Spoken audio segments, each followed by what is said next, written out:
Continuing on with the Bible, Romans, please pick up where we left off last time, remembering to have enough information for us to have a good chunk, but not going too far so that we can analyze as we go. Romans 2, verse 14. For when the Gentiles, which have not the law, do by nature the things contained in the law, these, having not the law, are a law unto themselves. Verse 15. Which show the work of the law, written in their hearts, their conscience also bearing witness, and their thoughts the meanwhile, accusing or else excusing one another. Stopping there. 2 verses, but one clean idea. Summary, please. Gentiles, outsiders with zero Torah, still end up doing the law's real work because it's scratched deep in them. Hearts, conscience, inner chatter. It's not, I read the rules. It's, I feel it. Their own thoughts play prosecutor or defense. No need for tablets when you've got a courtroom in your chest. So we're just continuing on to the idea we left off last time with, which is, of course, that Paul is now moving outside of the realm of the Jewish community, working with the Gentiles. One of the problems, of course, being that the Gentiles don't have an intimate relationship with the text. And therefore, you could argue, well, how would they act in accordance with Torah or law without the text, which is still kind of a question because we haven't really worked out the theology of Christ died for, our sins and whatnot. And even if they had, they wouldn't, they still don't really grasp it as much. And you would think, again, Paul, as he goes to the Gentiles, has got to be a little bit weary or trying to help the Gentiles not be able to, realize their potential or where their place is and whatnot, even though as they talk to the Jewish community, they're probably going to encounter some biblical law kind of talk, some skepticism, which they're at a disadvantage of if they're speaking just from a law or a textual type of argument. Yeah, that's the tightrope Paul walks here. He's telling the Jewish crowd, don't get cocky. Yes, you have the scroll, but they have the pulse. And to the Gentile, don't feel second class. Your conscience is Torah too. The text isn't magic. It's just a mirror. Without it, you still see your face. So the real theology isn't caught up yet. Christ's death is coming later in Romans. But Paul's planting seeds. Grace isn't about knowing rules. It's about obeying what's already inside. If a Gentile doesn't murder his brother because he feels it's wrong, that's law enough. If a Jew memorizes Exodus and still gossips, he's worse off. So yeah, he's protecting them from two sides, from Jewish lawyers who say, no text, no heaven, and from their own shame that says, we don't belong. He's like, no, belong starts in the gut. The rest is commentary. Okay, let's continue line for line. Verse 16. In the day when God shall judge the secrets of men by Jesus Christ, according to my gospel. Verse 17. Behold, thou art called a Jew, and restest in the law, and makest thy boast of God. Verse 18. And knowest his will, and approves the things that are more excellent, being instructed out of the law. Stopping. 3 verses, sharp turn on the Jew now. All right, give me a summary, please. Paul's saying, one day, Jesus will expose every hidden motive, straight from my preaching. No faking it. And then, hey you, Jew, you brag about Torah. You know the drill. You pick the better rules. All good. But rest on it? That's where it cracks. Boasting without doing? That's the joke coming. And we've seen this happen even when the law is being kept, that it can lead to although it's a good thing to do, particularly, in the Old Testament under the covenant, it's not the full thing, because we've seen in the Old Testament where they basically said, yeah, well, just doing the law without actually trying to have a perspective as to why you're doing it or and whatnot, or doing the law and then doing things are bad and saying, well, I'm doing the law and making sacrifices, therefore it's okay, has become a problem before, right? Yeah, exactly. The prophets nailed that over and over. Isaiah 1:11. To what purpose is the multitude of your sacrifices? I am full of the burnt offerings. I delight not. Or Amos 5:21. I despise your feast days. They were clocking rituals, skipping justice, treating God like a vending machine. Do the motions, get out of jail. So even with Torah in hand, you end up proud, resting, boasting, while your neighbor starves. Law without heart isn't law, it's theater. Paul's saying the same. Instruction is nice, but if it just puffs you up instead of shaping you, you're worse than the Gentile who quietly helps. The law was always meant to reveal need, not crown you. No wonder Jesus called Pharisees whitewashed tombs, polished outside, rot inside. Same trap. All right, let's continue line for line. Verse 19. And art confident that thou thyself art a guide of the blind, a light of them which are in darkness. Verse 20. An instructor of the foolish, a teacher of babes, which hast the form of knowledge, and of the truth in the law. Verse 21. Thou therefore, which teachest another, teachest thou not thyself? Stopping, still drilling into the hypocrite. All right, give me the summary. He's mocking the self-important Jew. Oh, you think you're the guide for the blind, the light in darkness, the expert schooling kids in truth? Nice, except you skip your own homework. Teaching others while dodging the mirror? That's the punchline. All right, let's continue. Verse 22. Thou that sayest a man should not commit adultery, dost thou commit adultery? Thou that abhorrest idols, dost thou commit sacrilege? Verse 23. Thou that makest thy boast of the law, through breaking the law, dishonorest thou God. Stopping. Summary. Paul's landing the blow. You preach no adultery, then do it. Hate idols, yet rob temples. Boast about keeping God's rules, but every slip trashes his name. Not just failure, public shame. The law you flaunt, it's the spotlight on your mess. So he's going back and forth between the two. And from the perspective, just as a narrative or perspective, and from Paul's perspective in time, again, I would think, like, it kind of sounds like when we're looking back at it, that it's like, man, you're being, awfully harsh on the Jews, possibly compared to the Gentiles and so on. But, but I'm thinking that at the time, if you put yourself in that place, it seems to me, I'm just kind of, tell me if I'm wrong here, that he's probably thinking, look, the Gentiles are the one at this point in time that are at the disadvantage. We're trying to pull in this group of people that don't know, how exactly to act under these general rules, and I'm changing the rules at the same time, and I'm going to try to help them to convince me or to persuade people and whatnot. So he's probably going to be more.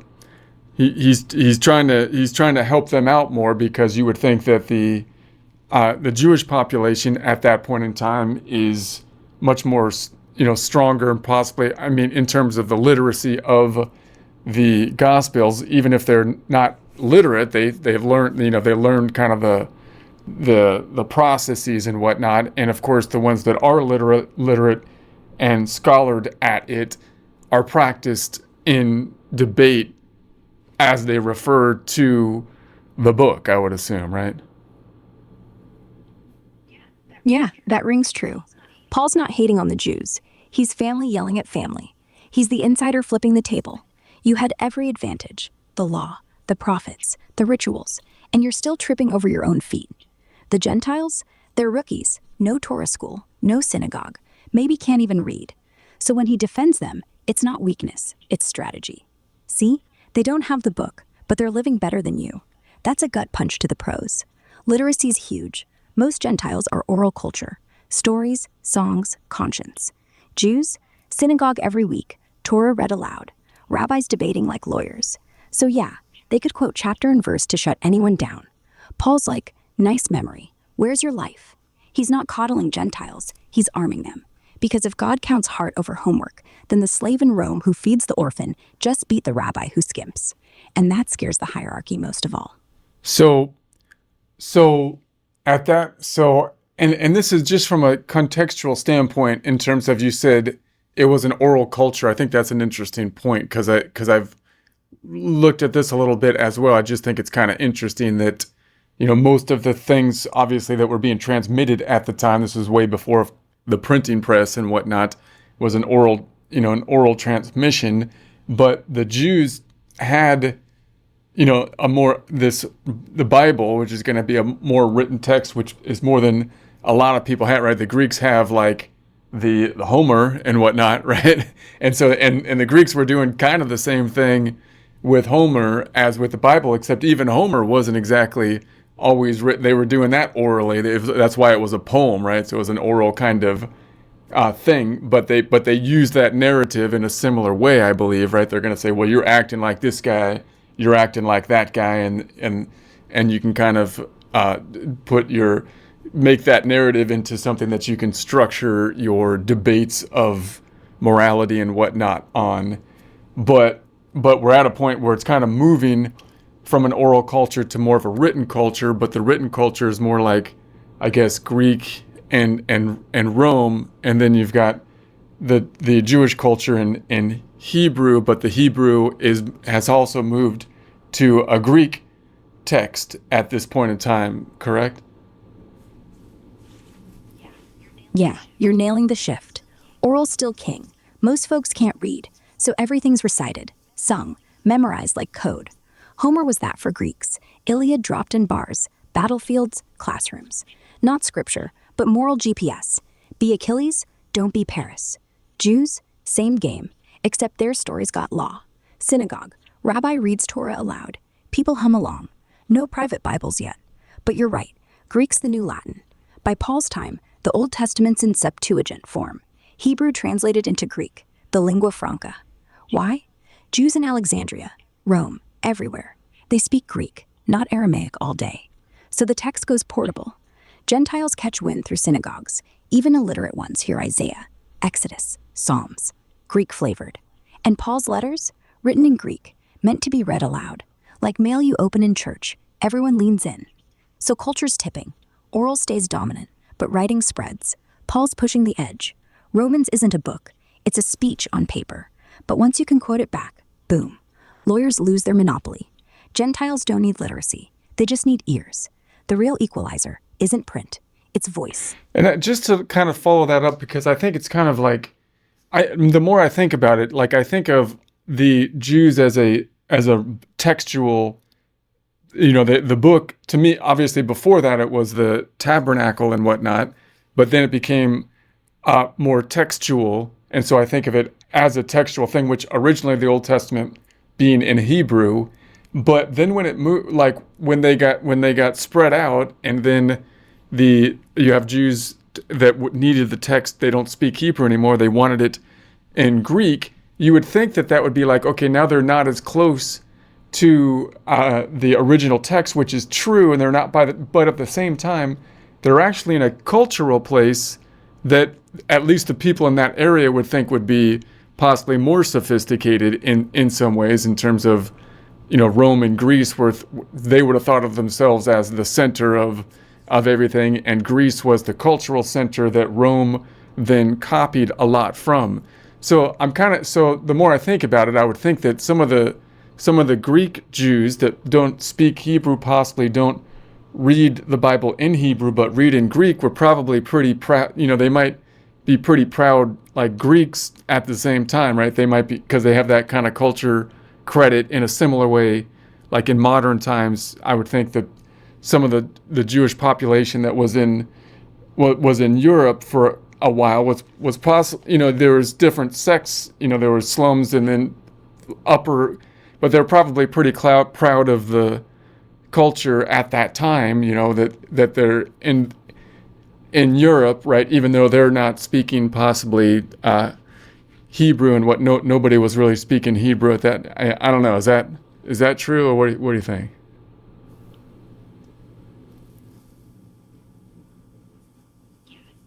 Yeah, Hebrew died as a street language after exile, basically. By Paul's day, Jews in Rome or Alexandria, they pray in Hebrew, but chat in Greek, or Latin, or Aramaic if they're fresh from Galilee. The Septuagint, Greek Old Testament, wasn't a downgrade, it was survival. You lose Hebrew fluency, you get a translation, but you gain reach. And pride? Absolutely. Hellenistic Jews weren't ashamed. They bragged. Philo of Alexandria, Jew born in Egypt, writes in Greek, mixes Plato with Moses, tells Romans, look, our God predates yours. Genesis is just philosophy with better plot. They weren't ghetto kids. Some were bankers, traders, doctors, Roman citizens, upper crust. So yeah, they carried that Greek swagger. We invented logic, ethics, drama. Oh, and we had the law first. Same vibe as today's secular Jews in New York or LA. We're American as apple pie, and we also gave you relativity. Not Hebrew-speaking rabbis in a shtetl. They're bilingual, bicultural, proud of both. The text shifts, but the ego, timeless. So it's pretty interesting so now it's kind of like, it's kind of interesting because they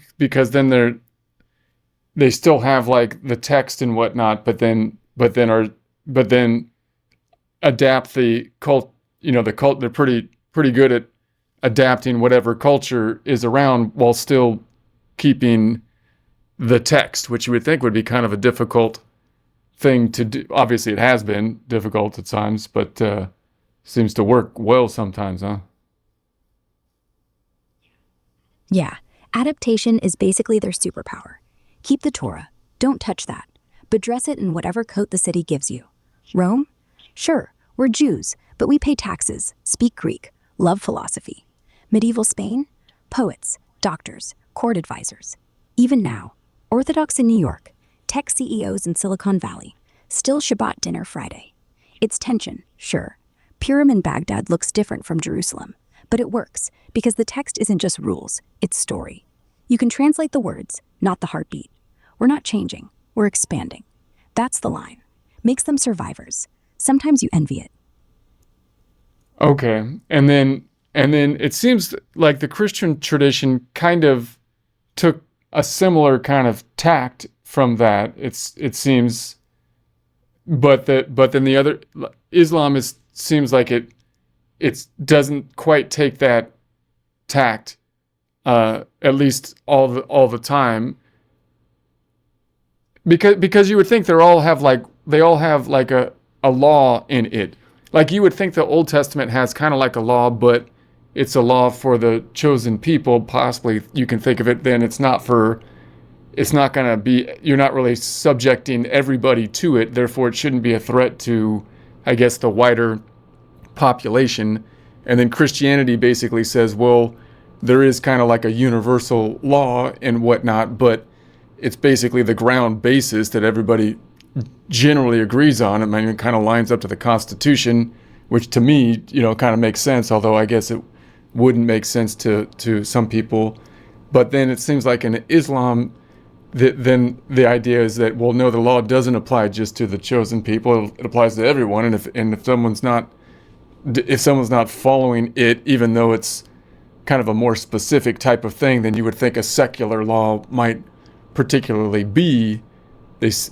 And maybe that's because it's a more recent religion or something. Like, I'm not an expert on that, but I'm just it seems like there's more of a push to apply the law, outside universally in more extreme ways, right? I mean,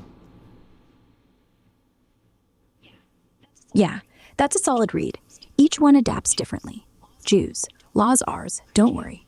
Christianity, laws everyone's, but boiled down, love God, love neighbor. So even non-believers nod.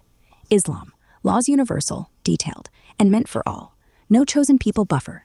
So if you're in the caliphate, pray 5 times, or else. Not just personal, public. That's why it clashes harder with secular states. Christianity had 500 years to mellow before Constantine. Islam starts conquering. Early momentum, expand, enforce. You can't just adapt quietly. The book says submit the world. Jews hid, Christians compromised. Muslims, well, they try to rename the map. Same root, God spoke, but different branches. Makes sense why the pushback's bigger now. So it almost seems like submit the world versus like convince the world are kind of two different things, right? I mean, Yeah, convince lets the other side keep their head. Submit cuts it off. One's debate, one's demand. Big difference. okay. Well, the other thing I was thinking is like, I was thinking of something else here before I wanted to go on. Let's keep Verse going. 24. For the name of As the scripture saith, for the name of God is blasphemed among the Gentiles through you, as it is written. Verse 25, for circumcision verily profiteth, if thou keep the law, but if thou be a breaker of the law, thy circumcision is made uncircumcision. Stopping. One hard mirror held up. Summary. Your hypocrisy isn't private, it's a billboard. Gentiles curse God because of how you act. All rules, no heart. And circumcision, worthless. It's not skin that counts. If you break the law, you're as unchosen as the next guy. God's name gets trashed when his people look fake.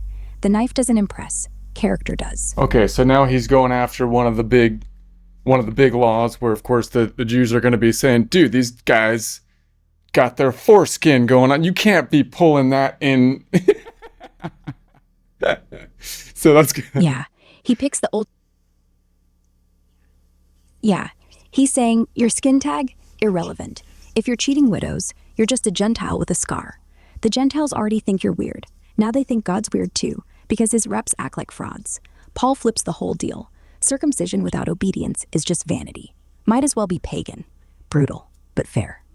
Okay, let's continue line for line. Verse 26, therefore, if the uncircumcision keep the righteousness of the law, shall not his uncircumcision be counted for circumcision? Verse 27, and shall not uncircumcision which is by nature, if it fulfill the law, judge thee, who by the letter and circumcision dost transgress the law? Stop. Give me the summary. Flip it. If an uncircumcised Gentile actually lives righteously, God will treat him as more Jewish than the Jew who just parades his mark. In fact, that outsider becomes the judge. Look at him. He had nothing, yet obeyed. You had everything and failed. Letter of the law versus spirit of it. All right. Give me the Old Testament letter of the law with the circumcision. Genesis 17, verse 10. This is my covenant, which ye shall keep, between me and you and thy seed after thee. Every man-child among you shall be circumcised. Verse 11. And ye shall circumcise the flesh of your foreskin, and it shall be a token of the covenant betwixt me and you. Verse 13. He that is born in thy house, and he that is bought with thy money, must needs be circumcised. Both the stranger, and he that is born in the house, they shall be circumcised. Clear, physical cut, mark on the body, Abraham level serious, no wiggle. The law says, cut it or you're out of the club. But Paul just said, maybe the club's out of the real covenant. Okay, so I would think then that you would think there's like a couple ways that Paul could make the argument now. He could be saying, look, Jesus died for for everybody, and now the Gentiles are being grafted on is going to be the argument, and they're not going to be subject to the same laws because they're not the Jewish people, right? But the Jewish people still have the covenant. That's one argument they could make, I could imagine.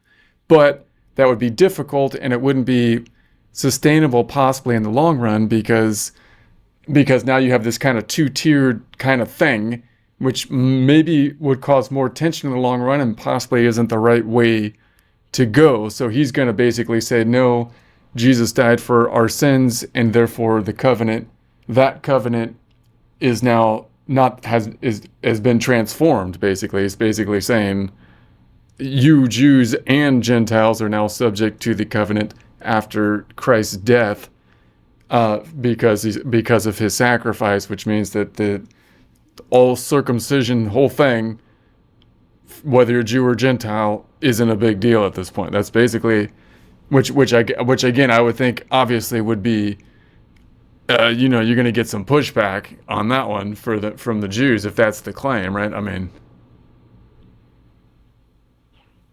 yeah, that's exactly the knife he jams in. You're right. Option 1, Jews keep the old deal, Gentiles get a light version. Would have worked short term. Keep peace. Let everyone feel special. But long term, schism city. 2 covenants, 2 peoples. Sounds like divorce papers. So Paul goes harder. No, the covenant's upgraded, not abolished, transformed. Jesus bleeds. The old mark, foreskin, dies with him. New mark, circumcision of the heart. Jeremiah 4, Deuteronomy 30. God's been promising this forever. Flesh doesn't count, spirit does. And the pushback? Massive. Peter freaks in Galatians 2. Jews eating with Gentiles? Scandal. You're nullifying God, they yell. Paul calls it legalism. But yeah, imagine being a rabbi. My grandpa got snipped in the desert. Now a tattooed Roman gets in free? With pork breath? Ouch. That's why Acts 15, they debate it. James rules, no circumcision required. Church survives by not splitting. Smart. Painful. Necessary. And what's the prophecy? I mean, was there basically an idea in the Old Testament that with the Messiah and whatnot, the old rules would change? You'd have a new covenant, but there's an argument. Then is that or no? Yeah, it's right there, buried in the prophets. Jeremiah 31:31. Behold, the days come, saith the Lord, that I will make a new covenant with the house of Israel, not according to the covenant that I made with their fathers, because they continued not in my covenant. Ezekiel 11:19. I will take the stony heart out of their flesh, and will give them an heart of flesh. Same in 36. New heart, new spirit. Even David in Psalm 51:10, create in me a clean heart, points at it. They didn't know Jesus, but they knew someday the rules wouldn't just be obeyed, they'd be rewritten inside. Not law written on stone, written on us. Paul just says, now. The debate, was that for Israel only or all? Most rabbis said Israel. Paul says, grafted Gentiles prove it's universal. Old covenant, cut the skin. New, cut the ego.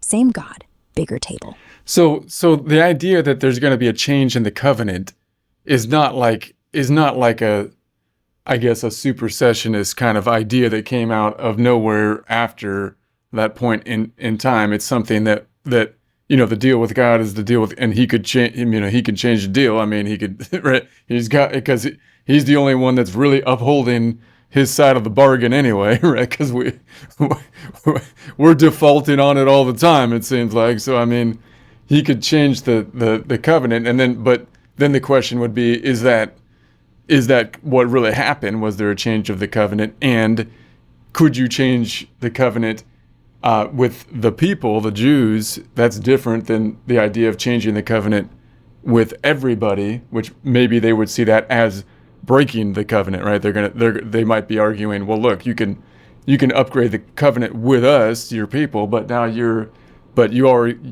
deal was the covenant with the Jewish people, not with everybody. Might be, I would assume, one of the arguments from certain, people, just to play devil's advocate.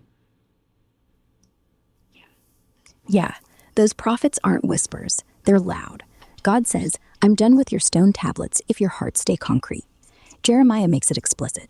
This new deal isn't an add-on, it's a replacement for Israel's old one. So it's not supersession, out of thin air. It's fulfillment they should have seen coming. But you're right, Jews can say, fine, upgrade for us, not for outsiders. That's the devil's best angle. Abraham was ours first. Messiah comes to fix Israel, not open franchises. They point to Deuteronomy 7. God chose you, no other people. Why share? Paul's answer later, Romans 11. Branches broken off, wild ones grafted in. Israel's covenant, still alive, but conditional now. You don't believe? You're out. Same mercy offered wider, not breaking, expanding. But yeah, if you're the original club, expansion feels like theft. The prophets promised heart change, not guest list change. They didn't expect the Gentiles to get hearts too. That's the shock. God didn't default. He just paid the bill we couldn't, then invited the whole diner. So the law says something like, yeah, God chose you, not any other people, but again, you can read that two different ways. You can read that, well, he chose you at this time, at this place to do it, and no other people. That's the deal right now. Or you could say, well, he meant that for all time. Yeah, it's ambiguous on purpose. Deuteronomy's like, you're it, for now. A light to the nations, not a wall. Isaiah 42:6. You are my servant, whom I uphold. I have chosen you and not cast you off, to bring forth justice to the Gentiles. So no other people sounds exclusive, but bring justice to Gentiles sounds like export. One reads, exclusive club. Other reads, exclusive pipeline. Paul picks the pipeline. God picks Jews first, not forever. Because forever, everyone's invited. Like a pilot light in a stove. Starts with one flame, warms the whole house. If you think it's only for the burner, you're missing dinner. Yeah, and that seems to be like the logical progression. I mean, I don't see how, like, if you just look at it throughout time, or if you think of God's plan unraveling over time, I mean, obviously, I've kind of grew up with that. But I mean, you would think that would make sense, like that you're going to spread the message to a wider population. That's kind of like your job, you would think, as the chosen. That's why you were chosen. It would think, I would think, or so. I don't know.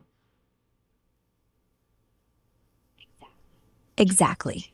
Chosen to choose others, not to hoard. The whole arc, Abraham, Exodus, prophets, keeps pointing outward. Bless the nations, a light to the Gentiles. My house shall be called a house of prayer for all peoples. You don't get a spotlight just to stare at yourself. You get it to shine ahead. If Jews were the endgame, why send Jonah to Nineveh? Why let Ruth the Moabite in? Why let Cyrus rebuild the temple? It's like God planted Israel as a seed, tiny, specific, then watered it slow, letting branches lean out. Not failure, design. You can't claim forever when the book keeps adding doors. Makes sense when you read it linear. One people, one law, one sacrifice, then open table. The job wasn't ownership, it was invitation. All right, let's continue line for line. Verse 28, for he is not a Jew, which is one outwardly, neither is that circumcision, which is outward in the flesh. Verse 29, but he is a Jew, which is one inwardly, and circumcision is that of the heart, in the spirit and not in the letter, whose praise is not of men, but of God. End of section. Let's stop. Summary. Bottom line, true Jew, real circumcision, has nothing to do with genes or a scar. It's inward, a heart cut open by God's Spirit, not a knife. Praise from God, not applause from rabbis or crowds. Outsider on the skin, insider in the soul. So he's basically saying, so it seems to me the proper orientation, it seems like, is like, well, you're supposed to be, you are who you are inwardly with the heart or whatever, but you still want to focus kind of outwardly towards others or towards the source, towards God. You want to be orientating yourself not inward, but opening towards God, and then, but your external things aren't exactly what defines you. It's the internal essence, or what, I don't know. Does that make any sense? Getting tired. Yeah, that makes sense. You're right on. Paul's saying don't turn inward like a narcissist, but don't let the outward badge fake an inward emptiness. You're defined by what God sees in your core, the heart circumcision. But that core isn't closed. It's open, pointed toward Him, flowing out to others. The flesh mark? Window dressing. The real thing leaks grace. So you're not navel-gazing. You're God-gazing. External doesn't lie. Internal doesn't posture. That's balance. Get some rest. You earned it. All right, let me know where we're at right now, just so we can pick it up here next time. We're at the end of Romans chapter 2. Last line was verse 29. But he is a Jew, which is one inwardly, and circumcision is that of the heart, in the spirit, and not in the letter, whose praise is not of men, but of God. Next time we jump into Romans 3, verse 1. What advantage then hath the Jew, or what profit is there of circumcision? Perfect pause spot. Big question coming. See you when you're ready.